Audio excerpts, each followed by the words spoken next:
जय सिया राम। कल हम लोग प्रभु श्री राम और लखनलाल जी के बीच में चर्चा, जो विशेष चर्चाएं चल रही थी उसमें भी उसी की बात कर रहे थे।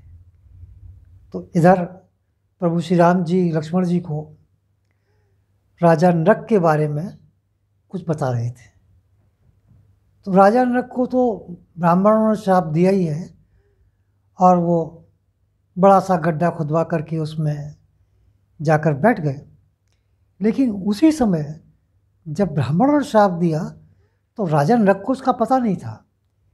लेकिन स्वयं पर्वत और उनके साथ में ऋषिवर आए और उन्होंने राजा को इस श्राप से अवगत कराया कि इसमें ख़ास बात ये थी कि ये इतना लंबी अवधि थी कि जब धरती पर वासुदेव श्री कृष्ण प्रकट होंगे तब आपका कल्याण होगा, राजन, इससे पहले नहीं हो पाएगा। तो ये एक बहुत बड़ी शाप की अवधि थी कि ये चर्चा थी पूर्वलोक की, यानी कि सतयुग की। और ये कृष्ण जी उन्होंने कहा ये द्वापर से कुछ पहले, जैसे द्वापर खत्म होगा उसमें कृष्ण आएंगे और ये आपका काम होगा कलयुग के प्रारंभ तक या कुछ पहले, जिस समय के नर और नारायण रूप में भी प्रभु प्रकट होंगे।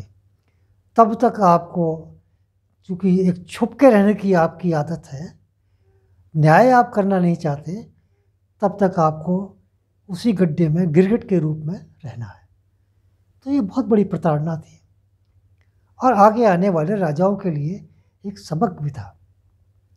इसके बाद प्रभु श्री राम जी ने लक्ष्मण जी से कहा कि लक्ष्मण, कुछ दिनों से हमारे यहाँ कोई फरियादी नहीं आ रहा है, किसी कोई समस्या नहीं आ रही है, तो कहीं ऐसा तो नहीं कि हमारे ही लोग उनको हम तक ना आने देते हों, या वो भय के कारण अपनी समस्याओं को हम तक ना कह पाते हों।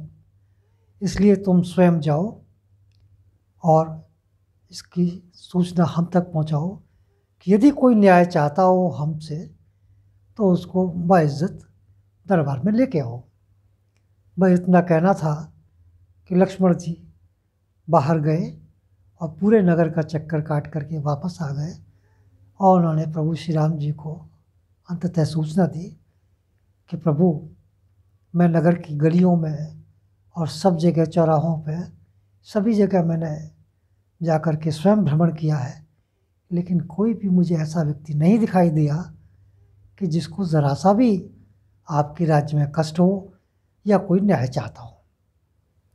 इसलिए मैं तो ये कह सकता हूँ कि आपका राज्य, क्योंकि आप खुद न्यायप्रिय हैं, तो ये न्यायपूर्ण ही चल रहा है।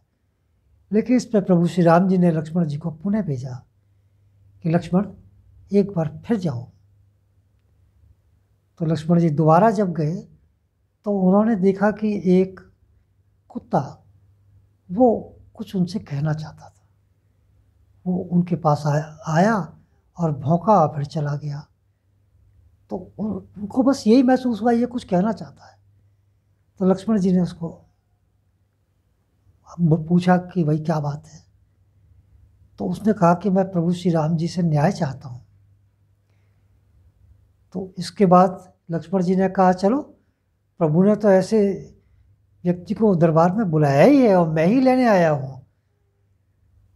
तो कुत्ते ने ये कहा कि देखो, हम अधम जाति के हैं और देवालयों में, ब्राह्मणों के यहाँ और राजभवन में हमारा प्रवेश निषेध है, क्योंकि वहाँ पर इंद्रदेव, वायुदेव और सूर्यदेव का निरंतर वास रहता है।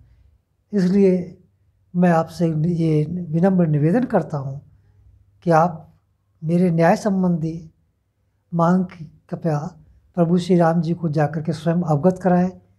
यदि वो उचित समझेंगे तो वो मुझे अंदर आने की आज्ञा प्रदान करेंगे।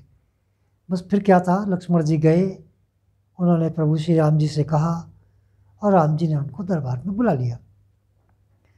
दरबार में जब वो आया तो प्रभु श्री राम जी ने कहा, कहो तुम क्या कहना चाहते हो। तो उस कुत्ते ने कहा, प्रभु एक सर्वांग सिद्ध नाम का भिक्षु ने आज मुझको सवेरे सवेरे, जब मैं ठंड में भौंक रहा था, तो उसने मेरे सिर पर एक डंडा मार दिया, जिससे कि मेरा सिर फट गया। तो मैं चाहता हूँ कि मुझे इस संबंध में कुछ आपके द्वारा न्याय मिले। तो प्रभु श्री राम जी ने अपने कारिंदों को भेज करके उसको वहाँ पर दरबार में बुलाया गया। उस भिक्षु से पूछा कि आखिर तुमने इस कुत्ते को डंडा क्यों मार दिया? उसने कहा, प्रभु एक तो मैं भूखा था और मैं भिक्षाटन कर रहा था, लेकिन ये बार बार मेरे मार्ग को अवरुद्ध करके आता था और भौंकता था, चला जाता था। तो फिर कुत्ते से पूछा गया कि भाई तुम इनके ऊपर क्यों भौंक रहे थे? तो उसने कहा, प्रभु हम कुत्तों का स्वभाव भौंकना ही है, लेकिन ये क्रोध में आकर के इसे डंडा मारा है, और क्रोध में जो भी व्यक्ति होता है उसका सारा ज्ञान शून्य हो जाता है, न उसको क्रिया में शुद्धता रहती है, न उसमें किसी के प्रति कोई भलाई रह पाती है, न उसको धर्म और अधर्म का ज्ञान रह पाता है। इसलिए मैं आपसे न्याय चाहता हूँ। प्रभु श्री राम जी ने अपने मंत्रियों से इस संबंध में जानकारी करनी चाहिए, जिसमें ख़ास तौर से वशिष्ठ, काश्यप आदि जो मंत्री थे, कि अब आप लोग बताइए इसके हम क्या न्याय करें इससे। तो उसमें मंत्रियों ने एक सुर में कहा, प्रभु आप तीनों लोगों के स्वामी हैं, हम आपको क्या राय दे सकते हैं, आप स्वयं इस संबंध में न्याय करिए। तो प्रभु श्री राम जी ने इस कुत्ते से ही पूछ लिया कि बताओ तुम मुझसे क्या, किस न्याय की आशा करते हो, तुम ही बताओ मैं इसको क्या दंड दूं जिससे तुम संतुष्ट हो सको। कुत्ते ने कहा, प्रभु मैं चाहता हूँ इसको कहीं का महंत बना दिया जाए। बस इतना कहना था।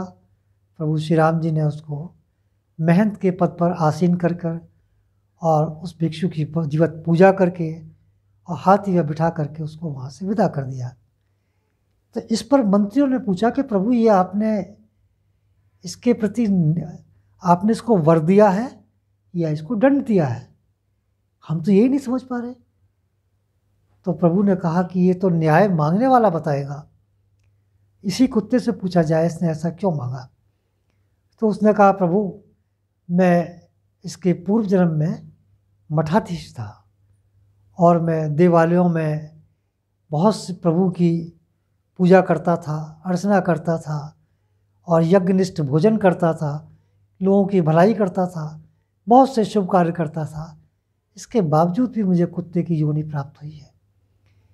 अब चूँकि ये मठाधीश हो जाएंगे या महंत हो जाएंगे, तो जो महंत होता है वो प्राय उनमें ये क्रोध की भावना जागृत हो जाती है, और क्रोध की भावना जागृत होते ही उनको क्रिया, मन आदि से वो भलाई करना भूल जाते हैं, और इनका जैसा नाम है स्वार्थ सिद्ध, ये अपनी स्वार्थ की सिद्धि के लिए हर तरह का प्रयास करते हैं।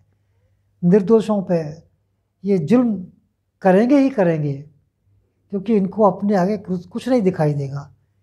तो इसलिए मैंने ये सोचा था कि इनको मैं मठाधीश ही बनवा दूं या आपसे कह कर के कहीं महंत बना दूं, ताकि इनके पाप का घड़ा भरेगा धीरे धीरे, और इनको असली दंड, इनको उचित दंड तभी मिलेगा।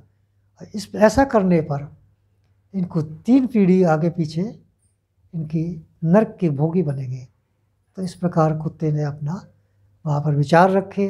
सारे मंत्री गण और जितने भी वहाँ पर दरबार में उपस्थित थे सब अवाक रह गए कि कुत्ते ने देखो कैसा न्याय कराया है। इसके बाद कुत्ता वहाँ से जा कर के काशी में चला गया और उसने अन्न जल त्याग करके काशी में अपने प्राणों को त्याग दिया। और जो काशी में प्राण त्यागता है, ये एक किंवदंती है कि उसको स्वयं भगवान भोलेनाथ उसको मोक्ष प्रदान करते हैं। और ये तो प्रभु श्री राम जी के दर्शन करके ही आ रहा था, ऐसा मेरा भी मानना है। तो आज की मैं कथा यहीं समाप्त करता हूँ। इसके साथ साथ मैं आपसे यही कहना चाहता हूँ, क्योंकि इसमें शिक्षा यही है कि आप किसी भी व्यक्ति पर एकदम से क्रोध करके अनुचित निर्णय कभी नहीं लेना चाहिए, क्योंकि क्रोध में मनुष्य सदैव विवेक शून्य हो जाता है, उसका निर्णय लेने की क्षमता खत्म हो जाती है। तो ये बहुत सारी चीज़ें क्रोध में आती हैं कि मन से, वाणी से और क्रिया से क्रोध पे आदमी कंट्रोल नहीं कर पाता है, और यही कंट्रोल करना बहुत आवश्यक है। इन्हीं शब्दों के साथ मैं आपसे आज का कथा को समाप्त करता हूँ और आपसे अनुरोध करता हूँ कि मैं आपसे और भी रामायण में जो रोचक कथाएँ हैं तो प्रयत्न कर रहा हूँ कि कुछ आपको सुनाऊँ, और इन्हीं शब्दों के साथ आपको